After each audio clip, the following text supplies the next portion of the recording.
I've read Marx. I've read Engels. I've read Das Kapital.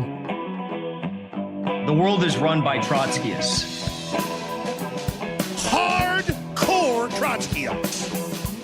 How great an anti-American Marxist!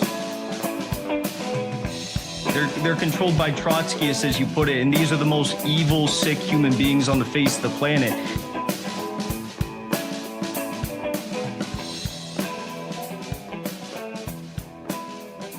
All right, done. Okay. How you guys feeling? I think we'll call it there. I feel great. I'm feeling awesome. I feel like I got the taste of Eddie out of my head, so that's good. Oh my god! Do you want to play some of that shit? Let's just see. I don't want to listen to him. No. It's gonna come back. No, wait, a little bit. Just a little bit of ether there. Just let's put it in. Wait. All right. What do we got? Just put a little on. Let's see what we got. You can't even have like at least Eddie actually has Che in the background. Noah has to have a huge American flag. No, what a bunch of cucks. Okay. All right. Put it out there. 8 minutes in. What do we got? ACP, it ain't communist. Nope. Correct. Okay, we agree, and there we go. There's a show. Oh! Let's quote that out of context. Oh my god, Eddie! Oh wait, please, go back and clip that shit. Boys, and then I don't know what you that shadow means. ban me, and then this person says you're not shadow banned. We just don't care about your retarded screech. Yeah, that's good. I like to use that word. But part of our all right. There's supposed to be mechanisms for collective bargaining that fight for Workers' bread and butter vanguard on behalf of the workers. But the Trots always want to come in and tell the unions how to run their organization instead of just supporting their efforts. And god, you have no idea how labor unions work. This is part of the ACP's efforts to unionize the longshoremen, which are don't tell the unions what to do. Oh my god, you fucking liberal bureau. You're either a union. Oh my god. They're talking about unions. They don't know anything about unions. I'm pretty sure Marxist, Leninist, and Maoist parties have also tried to tell what unions should do. Yeah, like anarchists. I'm really sure that that's not just a Trotskyist thing. Yep. Like, this guy's really stupid. Right. Unless they're like in this like that right turn Stalinism shit. Not tailing them. But besides when he's talking about longshoremen, I think I wonder if this is part of their same campaign they're trying to organize the delivery drivers those are truckers which are owner operator truckers. They're not workers, they are owner operators. So they own their own trucks and they rent out their own trucks to other people. So, I don't know how labor laws in the United States are a bit tricky. So the independent contractor model is something that is used because you can't unionize by law, by NLRB law. They will not let you unionize under that whole thing. And it's good for the employer because you can't unionize. If you get, like this was the case when I worked at FedEx Ground, she got cancer. She couldn't make her deliveries because she's going through chemo. Well, if you can't find a substitute in that time, you lose your contract, you lose your job. So there is that. But there's also some petty bourgeois thinking in it too. So it's, everyone's motivation's different, but it's employers use that model because they don't want to unionize them. So the ultimate effect of this is to muddy the waters and make some workers think that communists are their enemy. There were some people who thought that the ACP supported this hit piece on the unions when nothing could be further from the truth. Wait a minute. You don't want to tell your moron general executive chairman says fuck union organizing. I know. Fuck what's you. happening? Yeah. Wait. Ed, fuck you, Eddie. Yeah. I want to see that article he's referencing. Can you go back a little bit on that, Aaron? I just want to see, because I want to see. It's called, Workers' Vanguard. I think that came out last year. Yep. How to win the best outcome for the ILA. Instead of just supporting their efforts. I mean, he's also been their party has also condemned the actors and the writers' strikes, barista organizing, because they're a bunch of fucking reactionaries. Yeah. This is to and he has the gall to, and I don't even I hate the Sparts, but he's the gall to condemn them for telling unions how to run things. Dude, you people are a bunch of scabs. Oh shit! Communists are their enemy. There were some people who thought that the ACP is he wearing a MAGA hat? Because obviously nothing could be further from the truth. No, it's an ACP we don't want to hat. tell you how to run. So he's wearing a MAGA hat. We want to help you get the bread and butter gains that you're fighting for. Unions aren't meant to be a revolutionary political organization. That's our job. We don't want to be associated with Trotskyites like the Spartans. We don't want to be associated with you. And if you look into the history of the Spartacist League in specific, you'll see that they've done things like fighting on behalf of NAMBLA. Okay, so you fight on behalf of Putin and Trump. Yeah. Go to hell.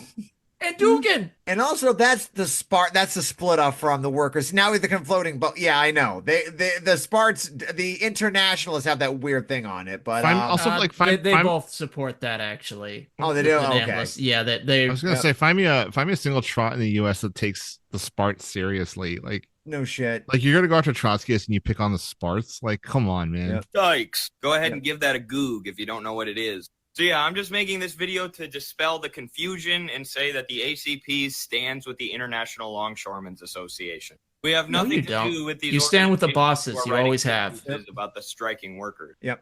So this is the piece from the article he's complaining about. This is it. Stand with him, right? I think that was a great video, by the way. Oh, shut up, Noah. Get your fucking throat checked. Oh shit.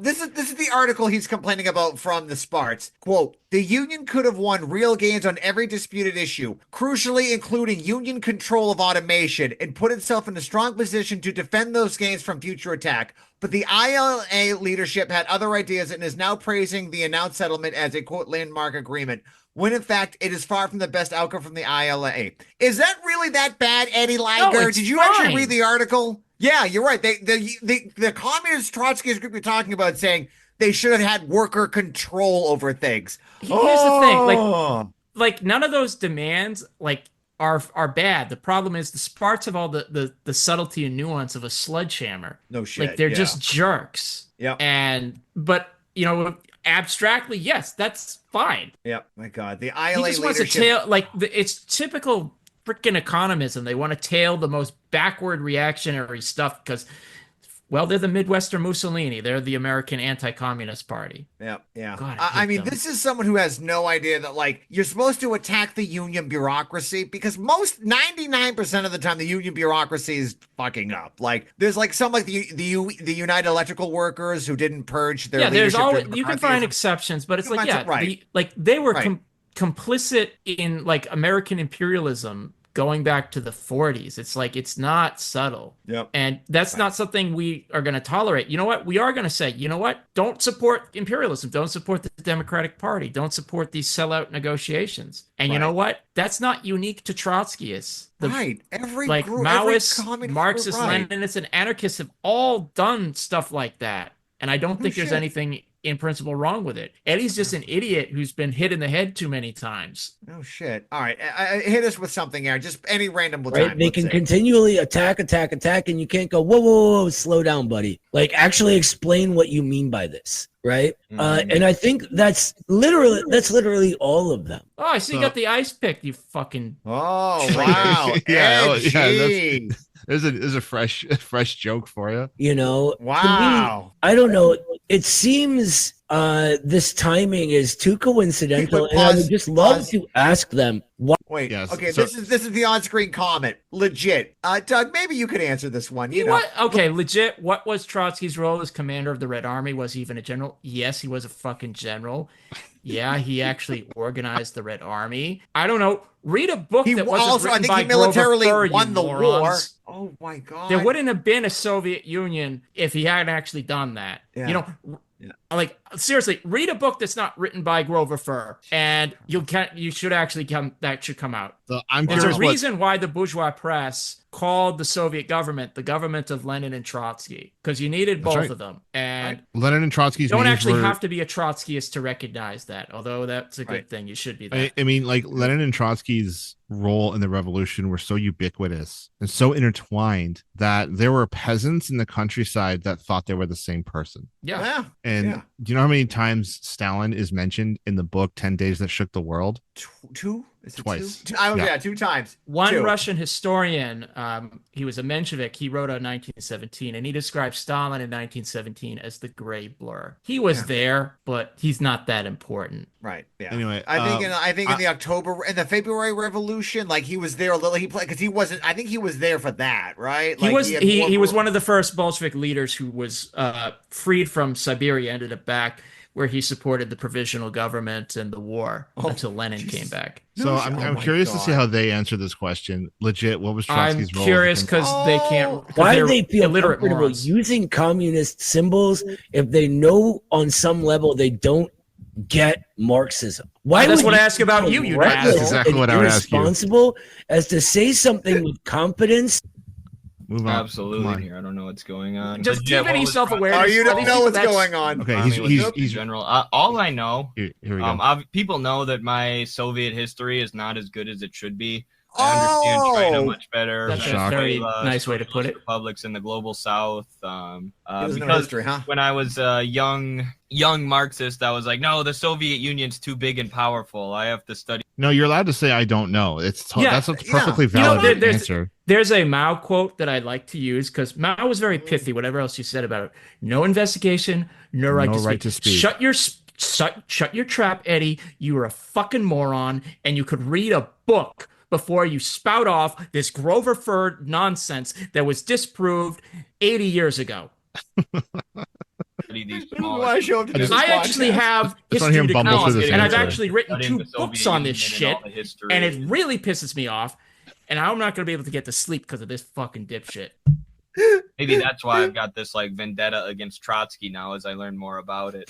Why? Because he tells the truth? All I know is that he put down Makhno and the Makhnovites. That's all he did apparently. So he did. Oh, now you're have certain anarchist now. Commands. Like no, that's actually anti-anarchist. He wasn't like some brilliant tactician. He wasn't actually a military strategist. He was mostly a hype man. I mean, as much as you know, did you read his military writings? Did you read a history of the Civil War? Communist, blah blah. I can recommend a few. He could give a speech. He could motivate people, and that's a really good skill to have. And so the do a lot more than that. He could actually read for once. Unfortunately, a lot of you can't read a table of contents though. I'm still waiting for you to do that.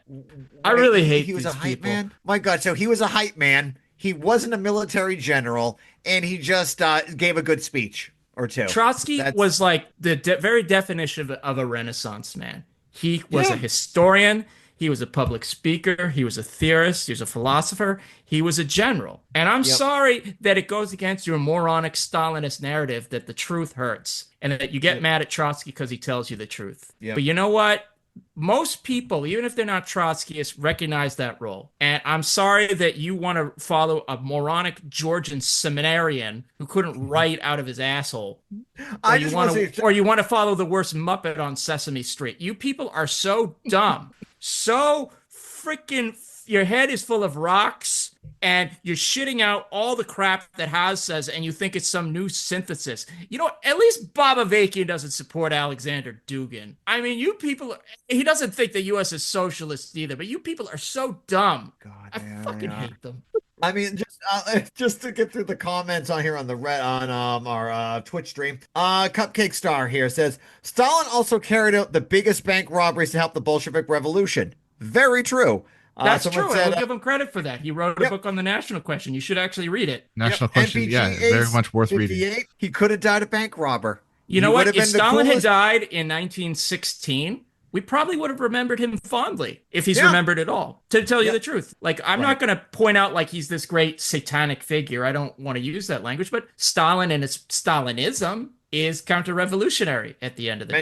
I think it's called the Menshevik. It's there's a reason we're opposed to it. We're not opposed to it because it's communist. We're opposed to it because fundamentally it hampers the struggle for communism. It's a degeneration of Soviet power, of internationalism. Those are the things we want because we're communists. That's what Trotsky fought and died for. Right. You know, it's like the fact that they're like the grandchildren of socialism in one country. Because in theory, Stalin still said we wanted the world revolution. In practice, obviously, didn't work out that way. Right. And they take it a step further with all the Duganite crap, and now it's just like it's just refurbished like fascism. Because that's what because the reason they don't like Trotsky is honestly partly because he's Jewish and partly because he's an actual internationalist. He rejects this kind of patriotic socialist nonsense, MAGA communism. Trotsky would have things to say about it. He'd probably just be in hysterics for like 10 minutes and then say like, do I actually have to write an article on this? Like, really? Or like, can't you just say it's stupid and move on? Right. I mean, if you're going to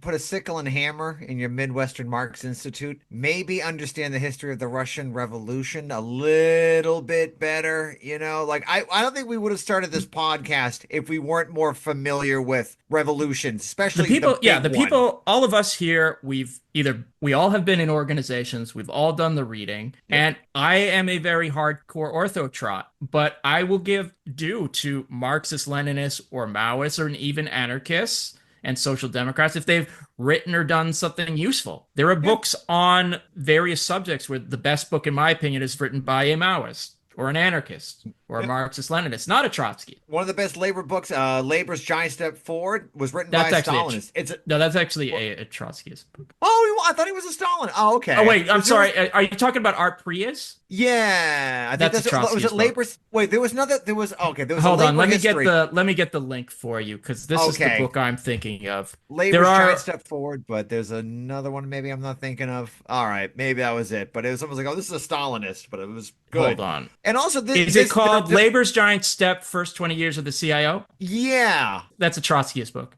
Oh, okay, because there's the CIO guy. Okay, I didn't. No, this guy. This put out by Pathfinder. He was in the SW. Oh, it is Pathfinder. Oh, okay. All right, my bad. There are actually decent, like Eric Hobsbawm was a member of the CPGB, the British Communist Party, and he was he was in it until it dissolved in '91. A lot of his work on like labor history, on the Industrial Revolution, the French Revolution, it's phenomenal. He's got really stupid views on the Soviet Union, really dumb. George Lukács, who is a Hungarian Marxist philosopher, wrote one of the best takedowns of Nietzsche and like irrationalist philosophy. He's also hardcore Stalinist for a lot of his life. Okay, a lot of the Black Panthers had really bad views on the Soviet Union, on Stalin and North Korea. I think Fred Hampton made really good contributions to human history and liberation. I wouldn't take that away. I think the French Communist Party is freaking horrible, but you know what? The best historians of the French Revolution came out of that. Yeah, and I give them major props. I will always recommend them. So I'll do more than.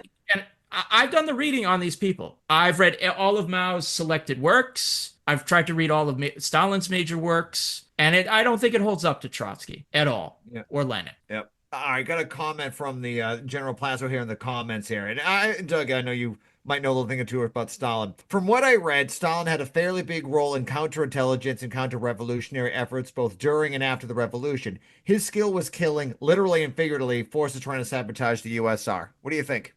That's giving him too much credit. So he was pretty instrumental in like the defense of Tsaristan during the Civil War. There's, you can debate some of that, but he was, there was definitely a level of terror and ruthlessness involved, but pretty much because that's a civil war. I think the counterintelligence stuff is not true, honestly, because if you look at what he did, particularly in the 30s, I'm sorry, you just damaged the Soviet Union by killing most of the old Bolsheviks and all of Lenin's comrades and your best military commanders. That's not a really smart do, and you're not actually engaging in counterintelligence. I'm more of the before. My thing is before in Georgia. Maybe he was better at that. Yeah, it's like with any historical figure, it's like, again, it's that experiment I do actually helps me to write about certain people. Like if they died at this year before they did like all the stuff we would probably condemn, what would we think about them? How would we view them until that point? And that's kind of a useful way. Like Stalin, again, even Trotsky in his biography of Stalin gives him credit. Like he was a capable enough organizer. He doesn't think he was this spectacular Superman or anything, but he was clearly capable. He stayed in the party. He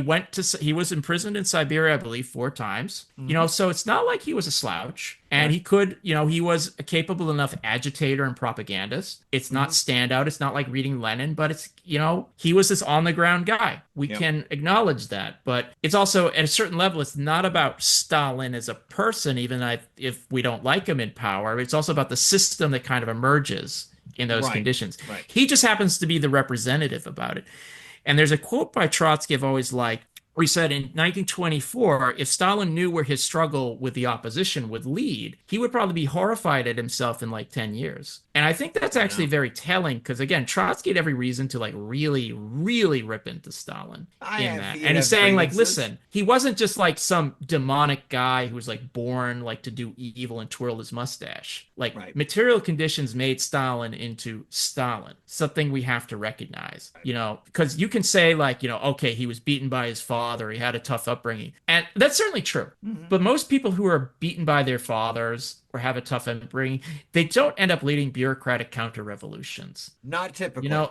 And so it's like, it's very unique. And what happened with him, it's like, again, it's a material process. He ends up being caught up in this machine that he himself in part creates. Right. And during he really Civil War, comes. I think during a time of suffering and shit. Well, yeah, it was a bad time. According to Trotsky, and I agree with Trotsky on this, Stalin wasn't a great visionary or thinker like on the level of Marx or Lenin. So when Stalin says like I'm defending the revolution or I'm fighting for socialism, he probably believes it. Yeah. Because he really can't see that far. He can't see what he's doing. So when he says like, Trotsky, Bukharin, they're all in league with Hitler, because obviously the plots are real and I'm defending the revolution. Again, he may genuinely believe it, but that doesn't mean it's true. It just means like this is not a guy with great vision, and he looks at himself actually carrying out the revolution. When he, in reality, because he's kind of a limited vision, he's unwittingly carrying out like the role of betrayal. Him and the bureaucracy, obviously, in a broader sense. Absolutely. All right, Aaron,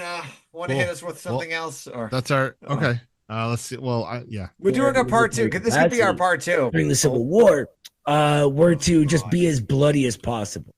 Put it down, basically, was his thing. So like there wasn't really a tactical mind there. But I don't know. It's not as if Did you read his 5 volumes of military writings actually in general just a hype man. Yeah. In general, you're an idiot. Yeah, no, he was just a hype man who defeated 21 different fronts. No shit.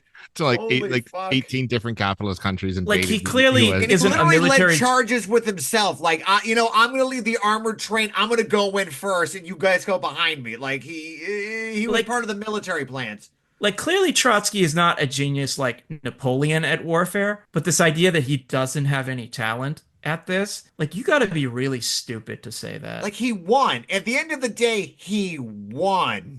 That's it's almost like they sound like Confederates condemning Grant or Sherman as like stupid commanders, when if you actually read about them, especially Grant, I think they were brilliant commanders in the American Civil War. And you literally sound like a freaking like Robert E. Lee guy, because honestly that's your politics anyway, you dipshit. I love how just 10 seconds of audio of ACP just triggers this this 10-minute long rant. I'm also too immersed in this. Doug did warn us before he got on. He's like, I'm pissed off because I listened to 2 seconds. So I did. I really did, because I'm like I wanted to go on, but I'm like I need the motivation. No offense. No, we'll throw this up on Patreon. I'm like, what can get me going? I'm like, Midwestern Mussolini put up something new. Let's see if that'll get. All right, that's enough. Okay. Like some people, like before, like they do something like that, they might take like liquid courage or something. Yeah. I listen to these dipshits. All right, let's keep it going. General Secretary of hype moments and aura farming. That's hilarious. Yeah, it's hilarious because it's stupid. From my limited understanding. Looks like we don't have any more requests, so I guess we can close down the space. Thank you. Okay, all right, yeah, so we'll have to go through that clip again. That could be a 12-hour episode multi-series. We'll throw this up on Patreon. I think we'll have a bonus Patreon episode where we respond to. Oh my god! Well, we'll do bear shots because we can't do right. We'll do bear shots every time they say like hype man or something. I don't want to die of alcohol poisoning. Shit, this is an hour and 43 minutes of dumb bullshit. Can I say something that's also unpopular? You guys might not like me. Noah's voice, I think I kind of dig it. I think it's kind of cool. I'm not gonna lie. I think honestly, that's fair. I just want to be punched down at him in any way. I hate his face. I get it. I'm done. Like I hate your face. I hate your voice. I hate the way you look. I hate your flag. To be honest, like his politics are abysmal. Yeah, if he actually had like better politics, he would actually probably sound pretty cool. But I'm gonna punch down at him. Because you know what, Mr. He has an American flag in the background. Yeah, okay, Mr. I have a sickle and hammer and an American flag there, you dummy. All right, yeah, real. It's not 1865. Smart. Don't wave the flag. Right, 1865. I'm on board with that message. It should be genuinely embarrassing to be waving the American flag and then claiming you are anti-imperialist and like you're gonna liberate the American working class when like that flag is an imperial flag drenched in blood. No shit, dude. It's wild, and you're not just tailing the most right-wing reactionary elements of the working class. You're basing yourself on it. You're like, no, that's the future. That's what we have to work with. We're gonna reclaim the flag. Like, shut up, dude. It's over. Yeah. Like, why don't you have some Hindis take over the? No, we're not Nazis. We're just Hindi. We just love the Hindi religion, and that's all it's going to be. We're taking back the swastika. To be fair, I get where the Hindi thing comes from because it's really not their fault. But on the other hand, it's not their fault, true. But it's on the other hand, it's like, come on, I'm sorry, World War II happened. You're not getting it back. I'm sorry, like, right? Libertarians, same thing. I get where the it comes from with India because they weren't involved in that. No, of course. But not. it's also yeah, sorry, don't use it anymore. I'm sorry, you really can't. You lost that one. You use something else, please. I get it. It's also I think in the U.S. libertarian is a term you can't bring it back. Right. It meant anarchists and stuff, and I get it. And it it still does in Europe, but it right, doesn't here, and it's not going to. Because I know some anarchists were trying to take it back, and I'm like, around here in Boston, it's like, stop. It's like, I get it. Just call yourself anarcho-syndicalists or something. It's fine. Yep, it's over. I'm real sorry about that. But thank you, Eddie Liger and Noah, for proving to be the dumbest fucking thing I've seen all day today. Two people, not half a brain between them. Right, and they're defending Nestor Makhno. They don't even know who they're supposed to be defending in this. They weren't. They were saying, they're saying all I know about Trotsky is that he defeated Makhno. That's all they were saying. They're not. They said it said like a negative tinge to it. No, I think they actually like that because they also just don't like anarchists, but they don't like them for bad reasons. Yeah, because they're in favor level. of baristas and workers, and they're anti-racist. They hate unions and baristas. Yeah, so it's and trans people and Jews and do I need to keep women, going? Probably. I mean, if they actually knew more about Makhno and a lot of the anarchists that Trotsky put down, they would probably identify with them because Makhno had 2 secret police forces. He was almost like this warlord Pol Pot type figure, and there were all a lot of anti-Semites in the Free Territory, so it's they would probably get behind a lot of that. Yep, a lot of anti-Semites at Kronstadt too. They leave that part out a lot when they tell that story. Oh, that reminds me. My coworker and I came up with a new historical character called Pol Pan, where we kill people not wearing eyeglasses. Oh, that's awesome. You dropped something today? No, I got it right here. Bam. Oh my God. So, all right. Well, thank you for that. Maybe I'll watch. Maybe if I need to get pumped up instead of having a coffee, I'll just watch the Midwestern Mussolini. Yeah, that'll get your blood boiling. Yeah, they made me defend the goddamn Sparts. They made me defend the Sparts. These idiots, I don't like defending the stuff they attack. But the Sparts can write a good article. I don't. They can. It's true. Yeah, I don't like the Socialist Equality Party for their stance on unions, but as Doug pointed out, showed me their stance on the Ukraine-Russia war is pretty fucking good. Yeah, you have to view it in isolation and shit like that. I know. If you just ignore, if that was the only article the SCP wrote, I'm like, they did a great job, but unfortunately, yeah. But a weird thing that Eddie did there. I don't know if you noticed that he didn't. Did he actually attack the position that was in that article about the Sparts wrote? All he said in his little TikTok, it just seems like all he said in his TikTok was these guys wrote an article defending NAMBLA, and that's all he had to say about them. He didn't actually attack any of the arguments that was in the article. Maybe we just didn't watch enough. You'd have to read the article. That's just the problem. We are watching these clips out of context, to be fair, but that's their all he context had to say doesn't about make it any better. I doesn't. What is? Oh my God, they're showing a Haas thing. Oh my God, the American Communist. Oh yeah. What is this dumb? I shit? hate their freaking use on AI art. Yeah. I mean, I know why they do it because now there is a leader we can all get behind right there. Nicholas Shorshetsky. Wonderful man. If I had to choose between Nicholas Shorshetsky or the American Communist Party, it's a no-brainer. I would get behind Comrade Shorshetsky in 2 seconds. That's in my lecture on Eastern Europe. Right. He killed on Christmas. I forgot this is what you edited. For those of you listening, he was, quote, there's a picture of dear leader Nicholas Shorshetsky, leader of, I don't have to name it, but in case you're the 1 or 2 people never heard of it, leader of socialist Romania. He was, quote, the greatest... Read this. The greatest communist leader of all time alongside Pol Pot. Created paradise on earth and killed on Christmas Day because he was like Jesus. He was. He tried to give the ungrateful Romanian working class and peasantry a Christmas bonus, and they killed him for it. Just like Jesus. That's right. So, folks, some people condemn Comrade Nicholas Shorshetsky, not here in the Left Opposition podcast. We love him. Yeah. He gave and he gave and he gave, and then the ungrateful people killed him. So there you go. We are 100% on board Nicholas Shorshetsky. I love how you guys still will never explain this joke because, I told chat like, this is a recurring joke that only Chris and Doug are in on, and I still don't get it. Well, maybe you Here's need to a see picture map of his socialist Romania. What he did for us. There he is. Now that is someone, I don't know who that other man's supposed to be, but I see Mary Magdalene, I think, right there. I think that's his wife. There he is. Yeah, there. Oh, and they shot her too, just to make sure. The joke used to be when we were all in the reading group, I think I used to joke like, please no one recommend like Pol Pot or Ceausescu for reading, and he's not. And Jeff, who our mutual friend, would like take it seriously, and it just became a running gag, and we just started like the only Trotskyists in the world to face right. And we would always praise Pol Pot's skull-based economy that no one else is touching. How many? That's a skull-based economy that really no one thought of. They abolished money, for God's sakes. We'd start praising like these like really obscure and like corrupt like East Bloc leaders like Brezhnev, or Honecker. And like the Allied Communist parties like Gus Hall and everything. It's just like because they're such jokes. Oh my God, that's awesome! Right, the skull-based economy was it. But Nicholas Ceausescu was one of the most like placeholder. He's clearly a puppet at this. Like, there's nothing he did really great. And but the more you read about him, the worse he really was. Like the shittiest. He literally rehabilitated Dracula. Oh wait. God.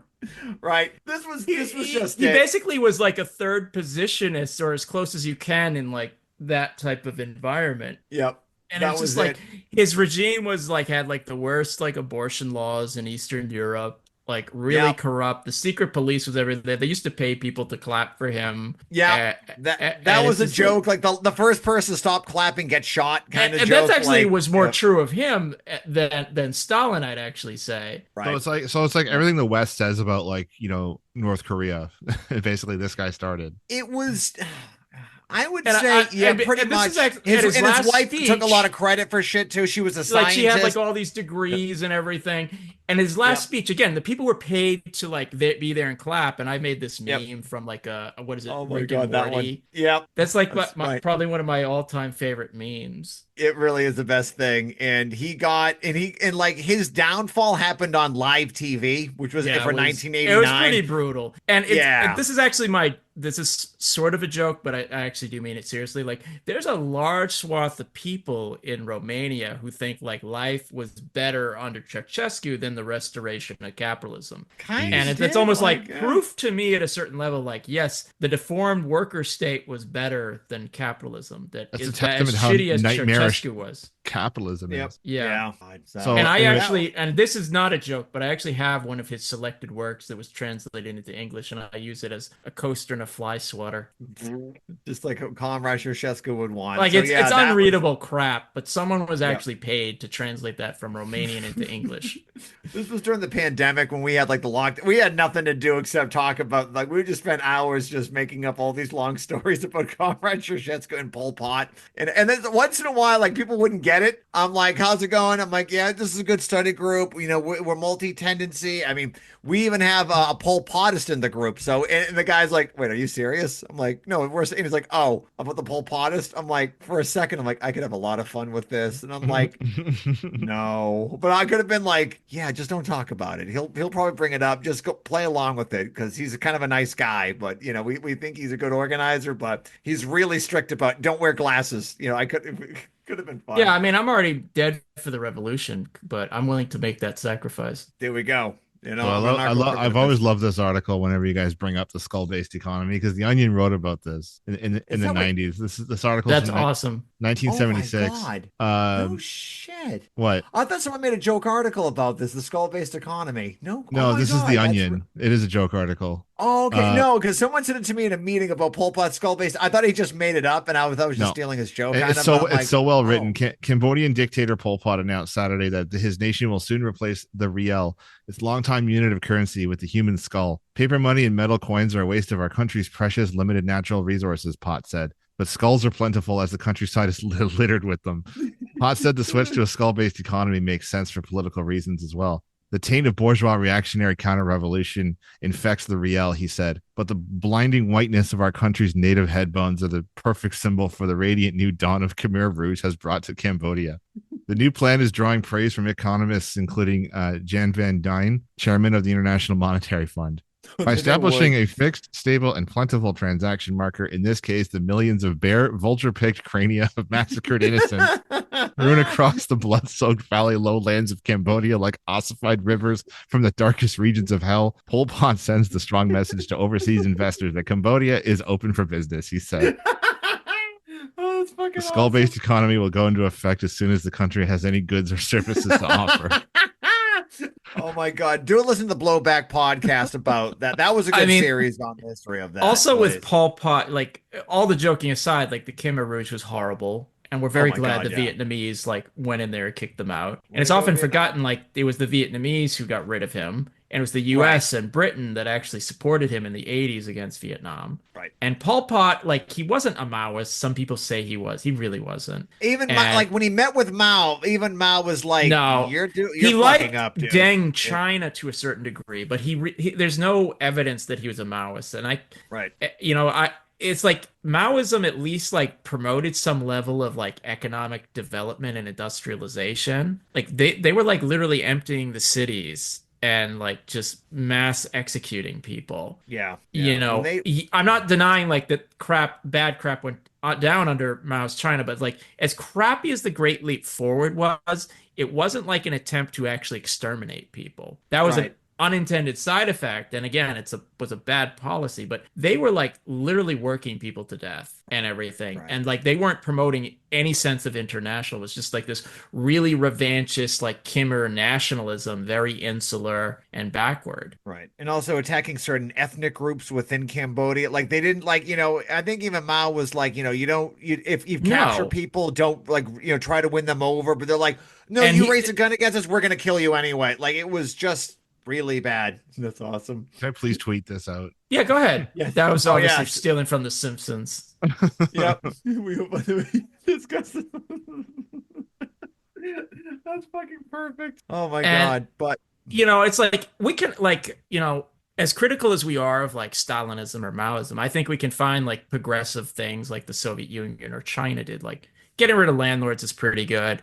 Winning World War II is very good. There's nothing progressive about democratic Kampuchea, in all seriousness. No. It's like they had mildly, like early on, things did improve a little bit. Maybe the first 6 months, there was like they were kind of giving land back. Sure, you can say that, but it's like as a whole, there's nothing to defend at all. Right. After that, it just like they seemed to get lucky, and then it was just a killing spree after killing spree after like it was just like I said, listen to the Blowback podcast. It is insane. Yeah, it's like even if you cut through all the bourgeois propaganda on it, which is real, I don't want to deny that. Yeah. But it's also like it's not. It's really just indefensible. It's like, come on, there's actual like again, I understand the appeal of Stalinism or Maoism, right? Like because you can at least point to certain things. They won World War II. But it's also like that, what are you pointing to with Pol Pot? And like, then you like outside of our joke circle, I was like Twitter like always shows me like the depths that humanity can reach because you find these weird Maoists who like say like we have to defend Comrade Pol Pot against Vietnamese social imperialism. Like you people are morons. A lot of you Western Marxists slam him, but I think it's like Jesus Christ. You people are like the dumbest morons in the world. Like you can't actually defend like the actual okay stuff from Mao. You have to defend this moronic shit just to be like edgy teenagers. Yeah, but and by the way, it's like who are you going to listen to? Like bourgeois Europeans are an actual revolutionary. Oh my God! All right. I think we can stop there on the Pol Pot thing, and we have an actual revolutionary to the right on that meme, which is great. Thank you, Comrade Pol Pot, for your contributions. I hope that's clipped out of context and someone gets me saying that. Oh, that's great. Yeah. Yeah, I said it on there. I don't care. I should have made that my banner on April Fool's Day. Oh, fuck. All right. There he is. Always smiling, happy as can be. All right, everyone. So thank you for listening to another episode of the Less Opposition podcast. We thank you for coming along. We'll be on in 2 weeks, hopefully with a panel discussion. Check out our Facebook page. So yes, we'll have 7:30 Eastern Standard Time in 2 weeks. We'll have a panel discussion. Is Russia imperialist? So, all right, cool. Don't forget to come by twitch.tv/Marxist Archaeologist. Tomorrow night, Friday, we'll be watching Alien 3. Oh, no way. That's awesome. I did like your Kitchen Disasters. I did watch that on a train ride. That was awesome. So fun. Oh, the Kitchen Disasters. Those are great. But Gordon Ramsay's the best, so that's awesome. So, all right, everyone. Thanks for listening. We'll see you in a couple weeks or so or whenever. But anyway, have a good one. Take it easy. Keep up the fight. Keep up the struggle.